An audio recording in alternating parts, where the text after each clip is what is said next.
Securities offered through Kestra Investment Services, LLC. Kestra IS, member FINRA SIPC. Investment advisory services offered through Kestra Advisory Services, LLC. Kestra AS, an affiliate of Kestra IS. Capital Advisory Group, Inc. is not affiliated with Kestra IS or Kestra AS. Neither Kestra IS nor Kestra AS provide legal or tax advice and are not certified public accounting firms.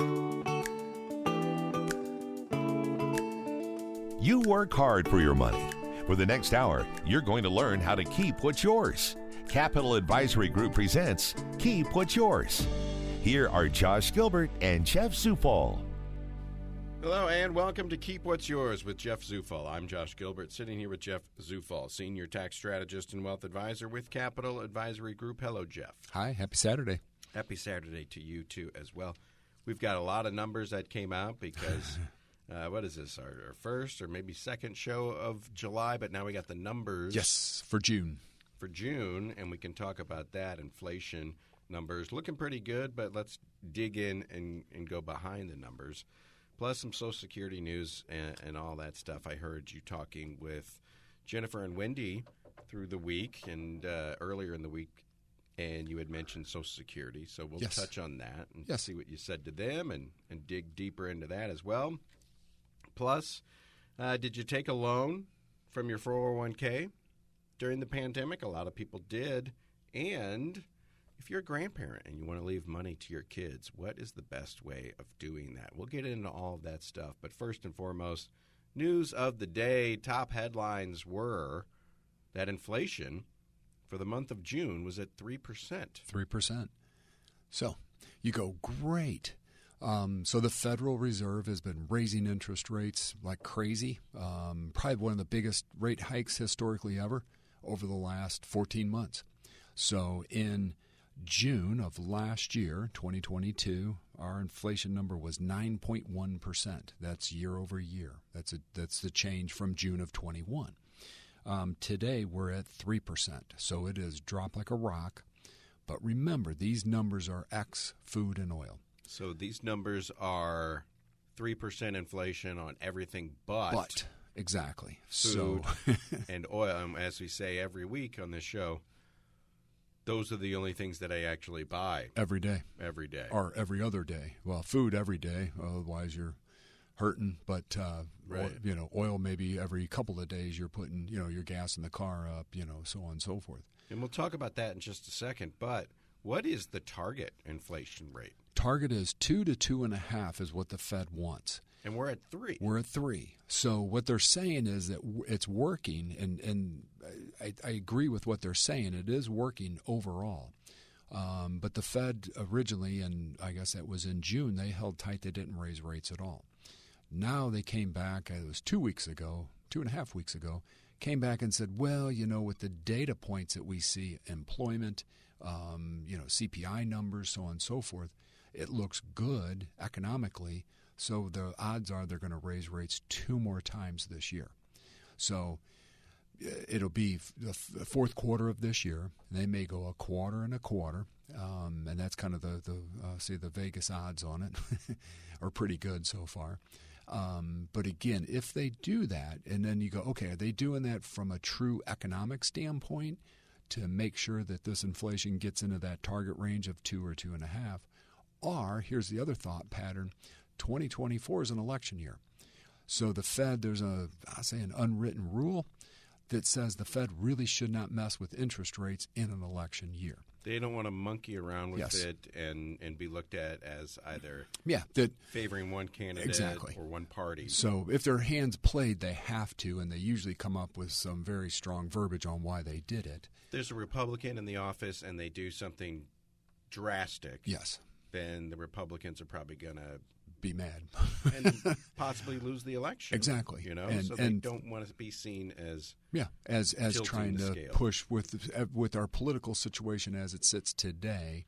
I don't think that they want to be viewed as, hey, they help push it one way or the other. So that's the question is, are they doing these 2 rate hikes in fourth quarter this year to basically set the stage for 24 so they can not put it on autopilot? There's a bunch of stuff they do behind the scenes that we don't see, and most people honestly, your eyes would roll back and you'd fall asleep because it's so boring. Right. But that's the stuff that's going on at the same time as raising rates. So if they can't raise them next year, maybe they'll do something right at the end. Maybe right at the end of fourth quarter of 24, once the election is done, we know who wins, and then maybe they decrease rates. That was the consensus. Originally, they said that they would raise them fourth quarter this year and then lower them the first quarter of next year. And you go, why? If they just raised them, they're sure as heck not going to come back, a month or 30 days later and then decrease them to try to kick the economy back into gear. So you raise interest rates to slow the economy down, and you basically decrease interest rates to try and jumpstart it and get it going forward again. Is this really something you can bet on in Vegas? Probably. Yeah. I mean, they put odds out on what are the odds that the Federal Reserve raise rates a quarter point in September, December, and the closer you get to it, they're running percentages on what are the odds that they really will. Yeah. So I think you can bet on anything, honestly. Right. The last time I was there, it's mostly sports. Yes. But then they had these weird categories. That's Oscar nominations and all that stuff. Oh, interesting. Yeah. So inflation is at 3%, and the target is 2 to 2.5%. Yes. Now, when you say the target, and that's every year. Yes, that's what they want. That's healthy. Yes, they know that 2 and 2.5% will let our economy do what it needs to do without stunning it, in a sense. But again, the problem is in the 80s they adjusted the inflation numbers. They took food and oil out of the equation and then ran with it. The reason they do it is not to deceive us, but it's to actually smooth out the numbers, inflation numbers, so it's not up 10% one month and down 8% the next. Because gasoline is crazy. It's nuts. The wind can blow too hard in the Gulf, and they raise prices by $2. And that's again, it's supply demand, and there are some reasons why they do that. But again, at the end of the day, food. I mean, you've got oil to transport to get it from point A to point B. That's part of it. You've got the shrinkflation scenario. Your Oreos there's not as many in the package as what it used to be, but the price went up. Is more like 1.5 stuffed. Yeah, exactly. Yeah. So, I mean, there's a bunch of factors in there that are way out of our pay grade to fix, but again, that is one of the main issues that's out there, is you go to the grocery store and it's twice what you were paying, last year or even 2 years ago.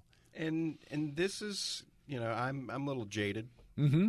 Oh, Jeff, yeah. You know me. Oh, yeah. But when I see that inflation numbers are at 3%, things are looking good. Whatever the Fed has been doing, raising rates, it seems to have been working somewhat. Yeah. But every time I go to the grocery store, the prices are still skyrocketing. They're not coming down. They're not. And they probably won't, honestly. I can't see corporations going, oh, hey, we're going to be nice. We're going to lower our prices, make it look good. If they do, they're going to take some other, take something like package size or whatever comes off the table. So that's why I say it's. I don't know what the answer to this is over time, or is it we just get accustomed to paying that higher price for food, and that's all there is to it. For Doritos. Yeah. But, there doesn't really seem to be a supply chain issue anymore. No, we're coming out of. Yeah, that's what they blamed it on in the past was, hey, supply chain issues, so we have to raise our prices to offset. Now, if you were a international shipper, yeah, I agree 100% with that. To get a cargo, the cargo container to the States, one point in time was like $4,000 a container. In one point in time through COVID, it skyrocketed to like $50,000. And then if you cancel your position on the ships, you can't get it back. So that was part of. But today we're way past that. We're past that. Yeah. So I am thinking that the corporations, the consumer package product people have said, well, the consumer we raise the prices and they don't seem to be balking at it. It's that pain point where you get to a price level and you say, I'm not paying it, and you walk away. Let's raise them again and see what they do. Yeah. And, when it comes to toilet paper and the soft stuff, not that cheapo stuff that you had in high school, look, Jeff, I'm going to shell out a little extra for Sure. the creature comforts all day. of the soft toilet paper. They're going to say, well, Josh in St. Louis doesn't have a problem paying inflated pricing for the toilet Exactly. paper, so let's bump it up Bump again. it up again. See what he does. Yeah, and you'll pay it. So as I say, there's a a pain point in the pricing, the way that they do that, and you know that they have teams of people that they're sitting and doing that daily, trying to figure out, hey, could we get a couple extra cents here or a couple extra cents there? And I have named that, and I don't know if I've done this properly, greedflation. Yeah. I didn't come up with the term, but I'm No. using it in this instance. But it's true. It's true. Yeah. Okay, so Yeah. the corporations that have products in our grocery stores are saying, well, they didn't have a problem paying it, so let's keep the prices where they are or even raise them even more. Exactly. So look at it on a bigger scale. And the bigger scale is when the Fed originally started raising rates, they were trying to calm or cool the economy down. The problem is corporate profits still skyrocketed through the roof. And hypothetically, if you go back and look at the late 70s, early 80s, when they raised interest rates to a certain threshold, it literally slowed down corporate profits. In today's environment, they've not made a dent in it. So when they come out and they say, hey, here's how we're going to fix it, we're going to squeeze the consumer so hard that they will quit spending, and then that'll bring down corporate profits, that's a scary concept that they're putting out there. Because, again, they're looking at it as corporate profits, unemployment levels are their two gauges that they're using as they go forward. There's a whole bunch of other tools that they use, but those are the main gauges that the general public can see.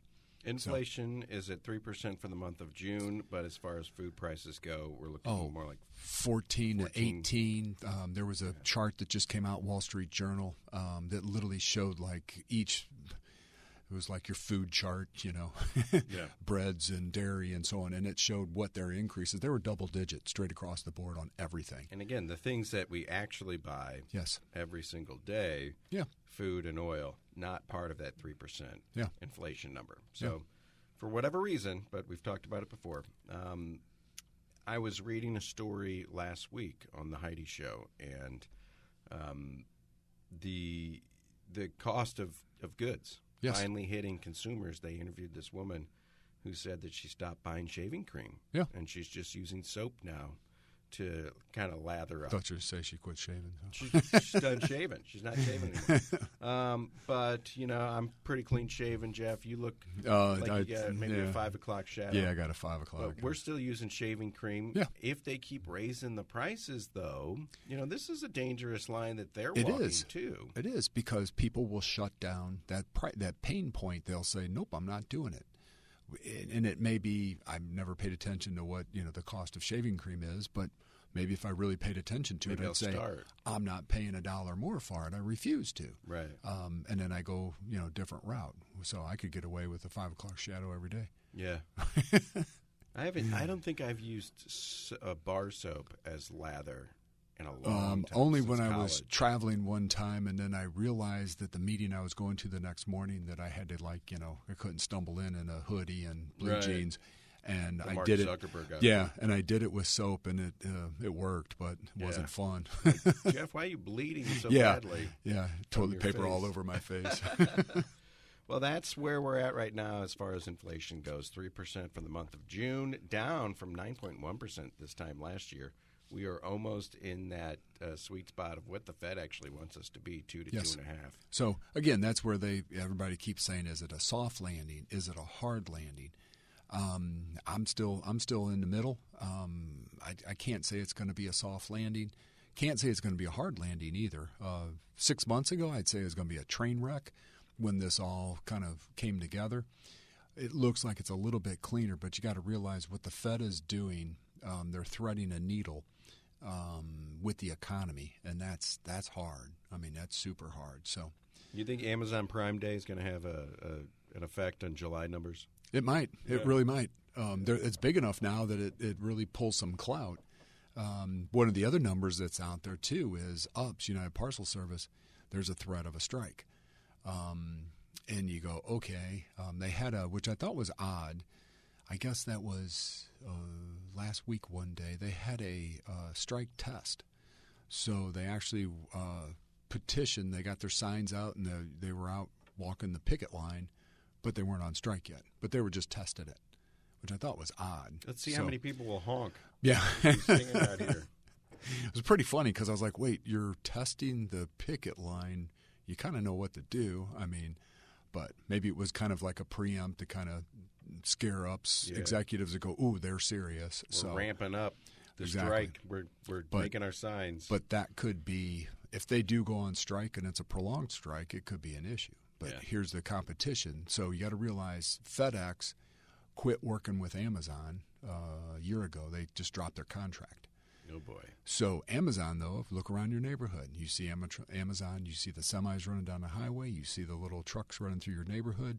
They've kind of created their own little distribution channel. So they're in direct competition with UPS and FedEx and the Postal Service. What does Amazon do anymore? They're really distribution. Right. So, I mean, that's they really used what to they are. sell books. Yeah. They started with did. books. They sold books. Yeah. And now they sell everything. Yeah. And I think there was a report I read, and I can't remember what the number was, but they said I think it was 60 or 70% of everything sold through Amazon was from small business. And so definition of small business is $25 million in revenue or less a year. So. Okay. Well, facilitating small business, that's what Amazon is doing these days, at least from those numbers. They do a lot of stuff, though. Well, they do a lot. There's a lot more that goes into it, Does Jeff Bezos own the Washington Post, or does Amazon? I think he does personally. I think he bought it personally to keep it segregated. So if Washington Post gets sued for, which probably happens every day, that doesn't affect Amazon's bottom line. Right. So they silo them out in a sense, just so if something goes terribly wrong with the paper, it doesn't roll back onto Amazon. I'm sure he used his Amazon stock to make that purchase, but that's the benefit of the LLC. And we've got something to talk about later in the show, the Corporate Transparency Act. If you have a small business, if you have an LLC, this is going to affect you in 2024. But let's go to commercial break and come back. I want to talk about Social Security when we do that. But inflation at 3%, getting closer to that 2.5%. Yes. That the Fed really wants to see. However, we all know that when we go to the gas pump and the grocery store, those numbers are actually much, much higher. They're just not included. Yeah, just kind of set to the side. Set to the side. So we're not out of the woods yet, but it does look like some of the things that the Fed is doing is making it a little bit better. We'll be back on Keep What's Yours with Jeff Zufall. If you want to talk to Jeff and have him look over your stuff, what Jeff does is he talks about the economy with us on the show, but he also takes a look at your taxes and takes a look at what you've got coming in, what you've got going out. Can you save a little money here? Exactly. Put a little money away there. And Jeff can help you create a plan. 636-394-5524. How to keep more of your money in your bank account, on your paychecks, and less going out to the federal government. Because with that money, Jeff, you can invest it. Sure you can. In your future. You can take me to lunch. Well, there's that too. But you helped us keep about $1,500 from just our son's daycare alone. Yes. Schooling. So that's a pretty nice lunch. Exactly. Jeff. It's a very nice lunch. He's going to be ordering the bone-in filet. That's right, with lobster on the side. That's right. Senior tax strategist and wealth advisor with Capital Advisory Group, Capital Advisory, GRP.com. 636-394-5524. That's Jeff Zufall. I'm Josh Gilbert. Keep What's Yours. We'll be back right after this. Keep What's Yours continues with Josh Gilbert and Jeff Zufall. Back on the show, Jeff Zufall here with me, 636-394-5524. I'm Josh Gilbert. That is Jeff's phone number. Give him a call now and leave a message and say, hey, I want to come in, Jeff, and see you. I want to keep more of what's mine. I have a story here, Jeff, that more than half of the 608 employees that were surveyed, they are not familiar with the lifestyle benefits that their companies offer them. Yes. As employees of a company, your HR department has something probably worked out behind the scenes of benefits that you could be taking advantage of. And it says more than half. I would say More than 75%. Probably more than 75. Seriously, we see people that they come in and you don't know what you don't know. I mean, it's that simple. So people come in, they're like, hey, look, I paid too much in taxes. We start looking and we're like, well, you work for a Fortune 100 company. What options are out there? What can your employer do for you? And most people look at us with a blank stare and they're like, I don't know. So that's where you need to dig in and look at what they actually offer. And it may take a phone call to HR. I mean, one of the big things if you're, and I say again, a Fortune 100 company, deferred compensation. Now, it's a double-edged sword. It is exactly what it means is you're just deferring your income to a later date. But you always have to remember, if you ever quit or get terminated, that money's going to show up that next year. One big lump sum. One big lump sum. So some of these things I say will help you because you would defer money to a 401k. I was going to say, what is the benefit of deferring your pay? You know, I get paid $100,000 a year. I don't, but we're just going to say a nice round number. What happens if I defer $20,000 of that? Exactly. It just sits out there. You don't pay, so you'd only pay on $80,000 that year. If you made $100,000, you'd only pay on $80,000. It would sit out there. You can invest it, do whatever you want to do. And then you originally, when you put the money into it, you would pick, hey, I want this at when I turn 62 or 10 years down the road or some combination of that. But if you terminate service for whatever reason early, then this money is just going to be dumped in your lap. So we saw a couple people last year that didn't want it, but $100,000 showed up and on top of their income, and it makes a really nasty situation. But it's awesome from a deferral standpoint. Maybe 100, but maybe what if you're at $350 a year and you want to put $50,000 away and not pay tax on it? It's a great thing. So you can probably even play tax bracket bingo. Yes, or you have to. Yeah, that's really what we would use it for, is to keep you in the lower tax bracket. You'd use your 401k contributions. And it's still working for you out there. Exactly. But it's not yours yet. It's just deferred. It's sitting off in a segregated account all by itself doing its thing. Mm-hmm. So, again, that's something that a lot of companies have. Nobody even realizes that it's out there. In addition to a your traditional 401k. Yes. Yeah. And then there's what's called the Super Roth, which is another thing that hides out there, where you can do more than what the contributions are. Standard contributions. They have, like for years, the child benefits. So there's a ton of stuff that some of these employers have, but nobody understands the verbiage, so they don't reach out and say, well, hey, what are my options? But we'll be more than happy to help people with it. It's just a matter of getting on a conference call, talking to your HR department, saying, hey, what's out there? What else can we do? And we can work with you. Exactly. Get a three-way call going. Get you in touch with our HR department. We can sit passively. Exactly. You just on say, speakerphone. hey, talk to these guys, and then we'll talk with them and figure out what's out there. And we the HR department and us kind of talk the same lingo, if you want to call it that. Mm-hmm. I don't speak that lingo. Yeah, most people are like, I don't know what you're talking about. And then figure out, hey, there's stuff out there. You could use it to your advantage or maybe use a piece of it. But again, at the end of the day, that's the concept is a plan. And in addition to some of the money things that you can do as far as your 401k, deferred salary, or the Roth, Super Roth, whatever, this mentions most of the annual lifestyle benefits that people don't know about are elder care. Yes. Daycare, pet care, adoption assistance. Yes. These are things that companies offer you. I circled one on their daycare. Yes. That's what my wife is doing with her company for our son, and we are able to keep more money in our pockets. In your pocket. Because it's just something that the company offers. You mentioned it to us one time. Yeah. And now we're implementing it into our paychecks and everything. And that's the thing. Even if you know that these things exist, how do we kick it off? Yeah. How do I get it going? Yeah. How do we you start and go, hey, how would this work for me? Who do I talk to? And you go from there. And people just don't understand some of the benefits that are out there. Yeah. So So that's something out there. If you work for a big company and you think, but there's probably some benefits. Even smaller companies probably. Smaller companies would have them. I mean, super small companies won't have much at all. But again, there may be something. Your HR department's probably the owner. Yeah. So yeah. So inquire within and find out. And if you want Jeff to help you talk to your HR department about it, give him a call, 636-394-5524 over at Capital Advisory Group. Social Security and Medicare. I heard you talking to Jennifer and Wendy about this earlier in the week. And is it taxed? Is it not taxed? That's the question of the day.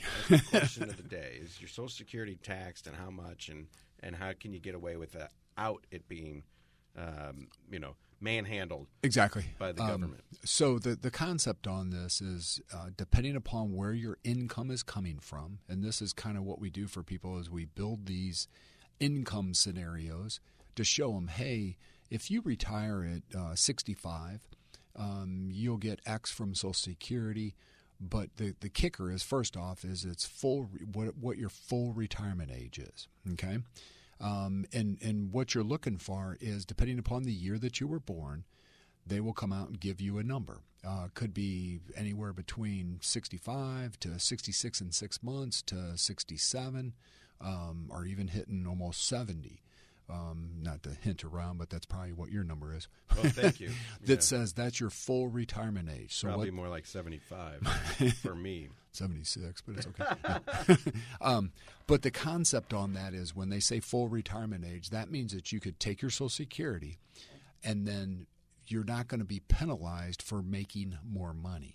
So if you take your Social Security at, say, age 62 and you take it early, what Social Security is saying is we will penalize you if you go back to work. So if you go back to work and it's self-employment or W-2 income and you make more than $18,800, for every $2 over that amount, we'll take $1 of your Social Security back. And it's delayed. So when let's say in January, you go at 60 or 62, January, you fire up your Social Security, and then you file your tax return in February of the next year. That gets reported to the Social Security Administration, and they go, hey, you made more money than what we thought, and then they take away your Social Security for the next 12 months until your income comes back down.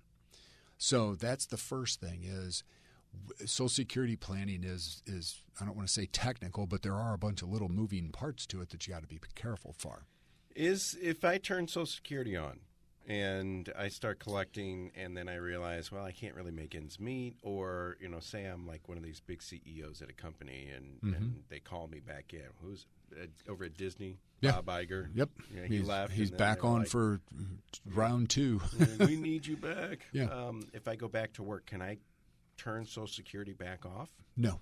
You used to be able to, where you would file and suspend, but they did away with that. Okay. So you could gotta pay. be real careful. Yeah, you could pay back what you earned that first year or first year and a half if you decide to go and turn. If you want to really turn it off, the problem is your benefits will be suspended at what that number was originally. So it used to be you file and suspend, and then you still would do a calculation going forward. But we see executives. They say, I'm out, I'm done, I've X'd my last day off of the calendar, I'm out, and then they retire for 30 days, and then they get the offer that they can't refuse, where they come back and say, all right, you can be a consultant for us and make twice what we were paying you. If that happens, the problem is you're pretty much going to blow your Social Security up, unless you're full retirement age. If you're full retirement age, then you're good to go. Doesn't matter. Doesn't matter. You can make $1 million. They can't take it away from you. But if you're not full retirement age, that's where you got to be careful on your income stream going forward. What is full retirement age? It depends on what year you were born. Okay. So mine, I was born in 67. I think I am at 68 and 6 months, I believe. Mm-hmm. That's my day that I could walk, and I can take my Social Security and any income I want, I will pay tax on it. So that's where the tax comes in, depending upon your income threshold. Either 50% of your Social Security is taxable or 85% of your Social Security is taxable. So, and we'll just use the example. If you're single, I think it's over $25,000 of income, your Social Security is taxed at 50%. If it's, don't quote me on this number, I think it's 48,000 of income, then 85% of your Social Security is taxable income to you. So not that it's an 85% tax. If Social Security pays you $1,000, then $850 of that shows up in the taxable column. And then whatever your tax rate is 20, on that. 25%. Exactly. So you're not being taxed 85%. Exactly. A lot of people taking $850 Yeah. of your $1,000. Just $850 of it is a taxable income to you, and it's added with the rest of the income. So what we see is that's federal. That's federal side. State taxes it also. So it's on a reduced rate because states, no more than 4.8 as we sit today. So we use 5% as a rule of thumb for the state, and you go with it. So the issue is, remember we've talked in the past on the tax time bomb. So let's say that you retire at 65, everything's great. You get Medicare at 65. That's like the magical number. At 65, you go from some version of health care that typically you probably pay for, and you pay $107. It starts at $171 or $172 a month for Medicare. Then depending upon, that's another thing that you got to worry about, depending upon your income, you could pay more for Medicare premiums if your income is higher. So if you're successful and you have a good retirement or a pension, you're going to pay a higher premium for Medicare. Is Medicare something that you turn on, or does that just kick No. in? You got 3 months prior to your 65th birthday, you're supposed to reach out to Medicare and say, hey, I'm here, sign me up. If you're still working, literally you will go on a Medicare version of health care through your employer, but you can't really tell the difference. Mm-hmm. And in some cases, you could actually, if it works for you, in open enrollment, you drop your employer's coverage and you just go right to Medicare. And it's cheaper. That's why I say it's the holy grail of healthcare, because you may go from, if you're paying yourself, if you're self-employed, you're paying $1,000 a month, maybe $1,200 a month, and you drop to $171 or $172 with a couple of supplements. Believe me. So that's the jumping off point to say, all right, I can retire now, or I'll give it a year or two to see what takes place. So let's get the big whiteboard out, and I got to ask you this because we're bringing it up. We're talking about it, Social Security, Medicare, and the idea is, at least for me personally, I pay Social Security, I pay Medicare. Mm-hmm. And my thought is, just like my 401k, is they take that. It's kind of forced. It's forced. it's forced, but it's forced retirement. It's forced elder care.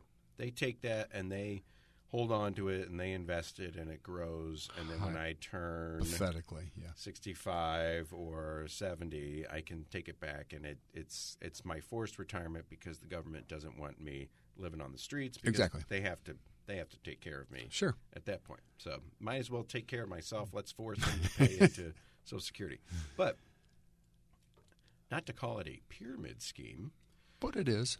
But it seems like they're taking the money that I put in and using it to pay for the bridge to nowhere. My parents. They're collecting. They've used it in a couple of different things. It was our elected officials' kitty.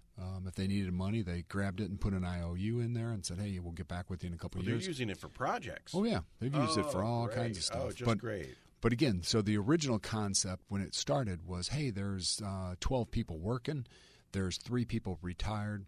The dollars that those 12 people working are paying into the system is more than enough to cover the 3 people retired. It's going to do a flip-flop here shortly where it's going to be either equal, where there's going to be 12 people working and 12 people retired. We're getting older. The baby boomers. Or it goes to the point where there's 8 people working and there's 12 people retired. Oh, gosh. And then that's when the whole system kind of blows up. Right. Now, and I say some foreign governments have a sovereign fund, which is kind of like their Social Security, but it's worth billions, hundreds of billions of dollars. That's what the Saudis are using to buy up the PGA. Live golf. That's what it is. Pay Ronaldo to play soccer. To play soccer, yeah. So that's kind of the big picture where we never did that. And there's been talks of, well, I want my Social Security money to go in an account. I can invest it myself.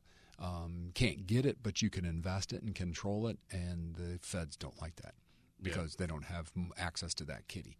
So, again, you go, at what point in time is it going to go belly up?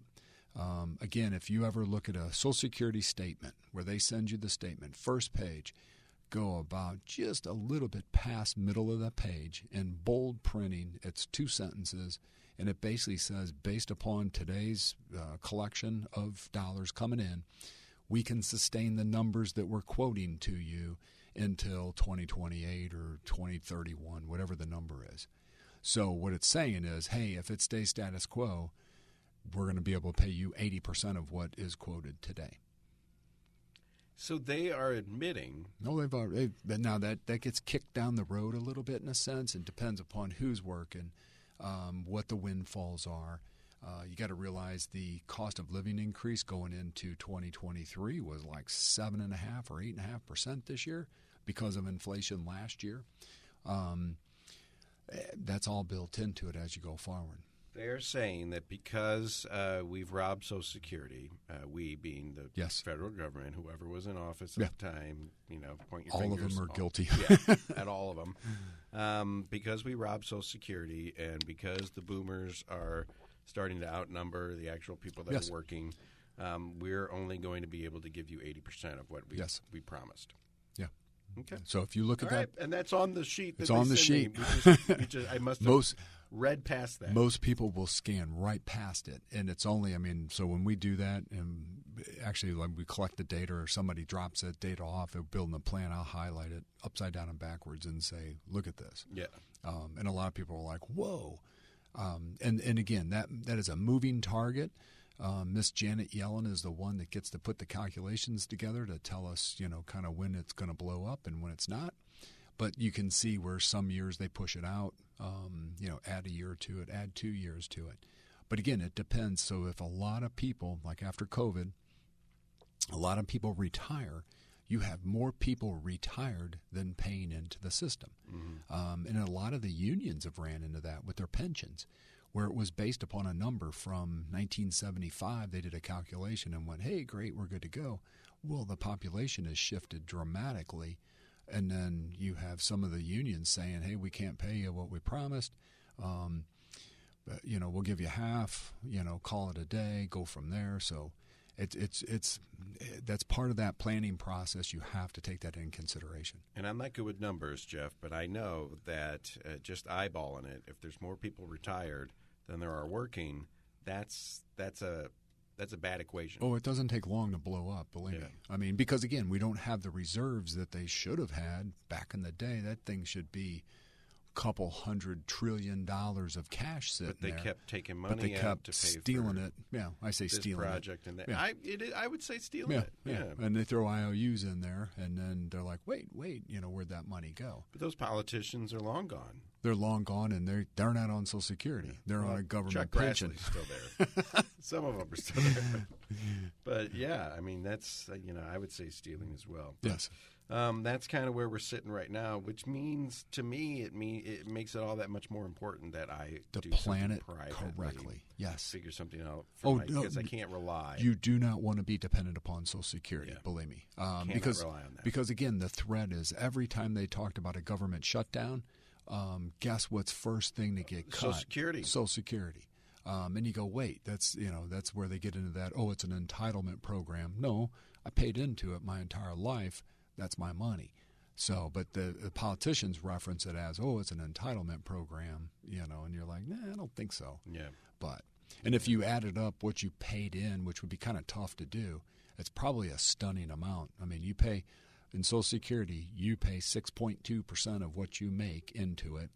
Your employer matches 6.2%, and that's sent off to Social Security on a regular basis. Mm-hmm. So. All right. Well, scary thought, but that just means that it's that much more important for me to start getting my own house in order. Yes. I got to take care of myself first and my family, and I can't rely on the government doing it for me. So let me give Jeff a call, 636-394-5524.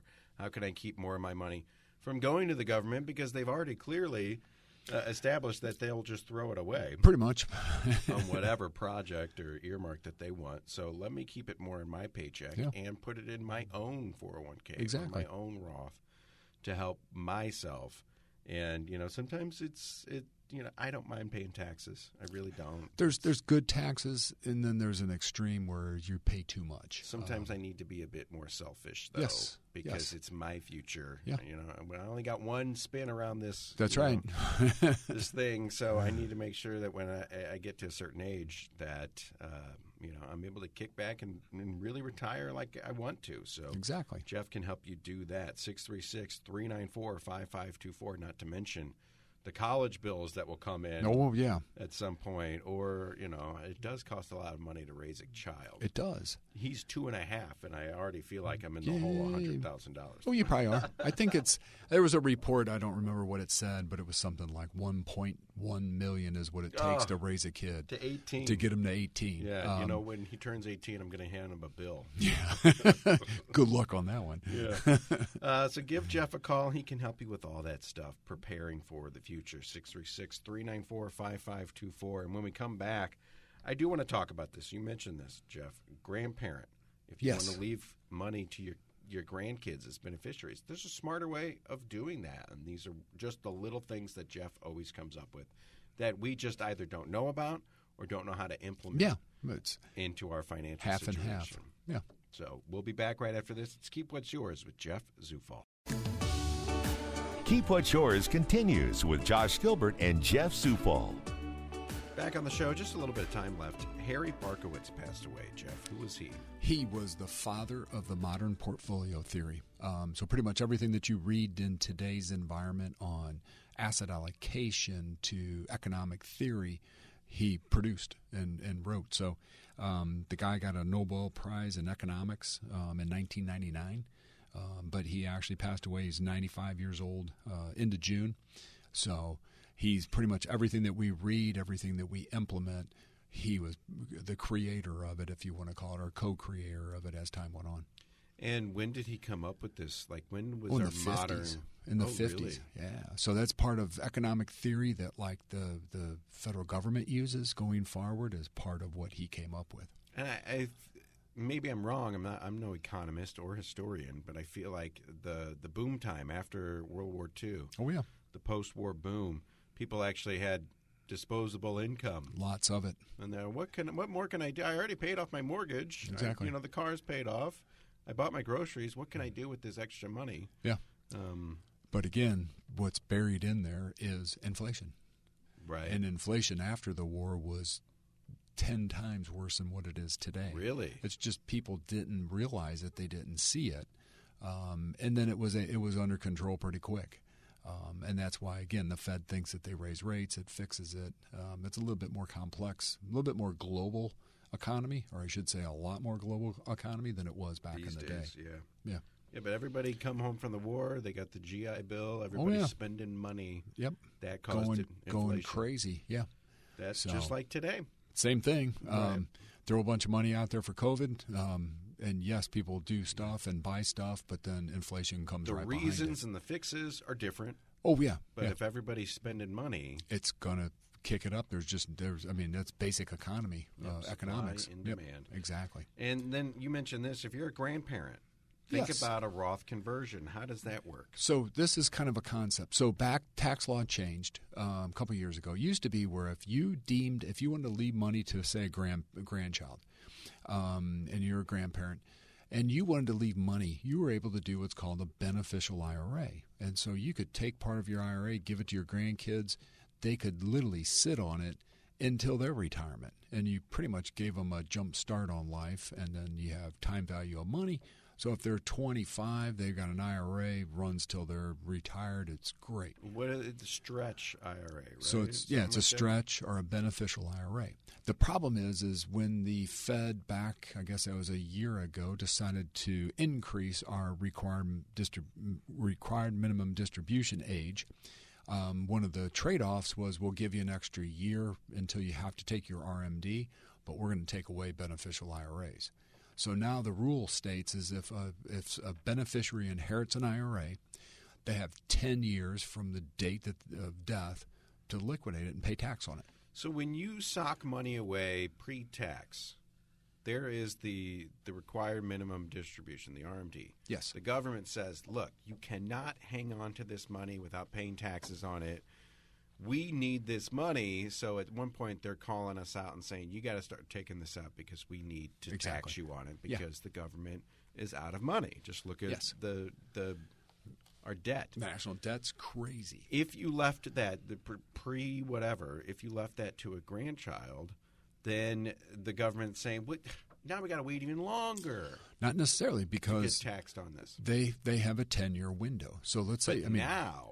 Yeah, exactly. Right. Now, it's if it shows up, they have 10 years from date of death to liquidate that account and pay tax. Because when they liquidate the account, then the government can come in Gets their and taxes. start collecting taxes on it. So let's just say it's $1 million that you leave to your grandkid. They don't like pre-tax money just sitting out there. Exactly. So the concept is this, is if you are going to leave money to your grandchildren, start converting to a Roth IRA. You pay the tax on it. Don't get me wrong. There's no free lunch by no means. But you pay the tax on it when your grandchild inherits that IRA. It's tax-free money to them. They're not forced to do anything. They don't have to do a required minimum distribution.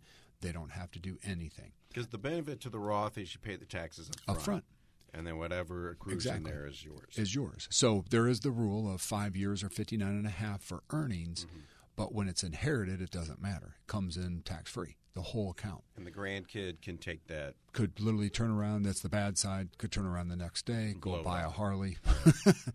But you would be a little bit more strategic in it. You wouldn't leave it, hope you don't leave it to an 18-year-old. But say your grandkids are 30, 35, and they need to buy a house. They could use part of that money for the down payment, and it's tax-free to them. And I hate to be simple about it, but if you paid the taxes on the money, the government will leave you alone. Mm-hmm. And so you convert to a Roth, you pay the taxes up front. Yes. And then the government doesn't really care. Could care less. Taxes are paid, and so that's a way to leave money to the grandkids on a tax-free basis. And you can stretch that out as long as you want. As long as you want. Because it's your money at that point. And then your partner at the government, they got their money. They got their money. They were kicked out of the partnership. I love it. So just another planning technique as you go forward versus leaving them an IRA. IRA is fully taxable. Grandkids got to figure out. I mean, most of them, if say it's $1 million, you do $100,000 a year in principal over 10 years, and earnings each year, and then that way in the 10th year you liquidate it and reduce the taxes. But still, they're paying tax over 10 years on $1 million. I mean, that's a lot of money going to the government. It's a bunch of money going to government. Yeah. I mean, again, if you're the recipient of that, you're like, hey, cool, I'm still net ahead. So, but there's a simpler way to get it there. Absolutely. 636-394-5524. Call Jeff and say, how do I start doing Roth conversions and getting my money into an account that my grandkids have a little bit more control over and no partner in the federal government. He can do that for you for that and for just about everything else in your life. Show him your paycheck stubs and your taxes from the last couple of years. And Jeff can take a look and say, here, there's a couple things we can do over here, a couple things we can do over there. There's no magic bullet. There's no, here we're going to do one thing and save you $5,000. But it all adds up. So get started, 636-394-5524. Jeff Zufall, Senior Tax Strategist and Wealth Advisor with Capital Advisory Group. Keep what's yours. We'll talk to you next week. You betcha. See you then. You've been listening to Keep What's Yours with Josh Gilbert and Jeff Zufall, Senior Tax Strategist and Wealth Manager at Capital Advisory Group. To learn more, call 636-394-5524 or visit capitaladvisorygrp.com.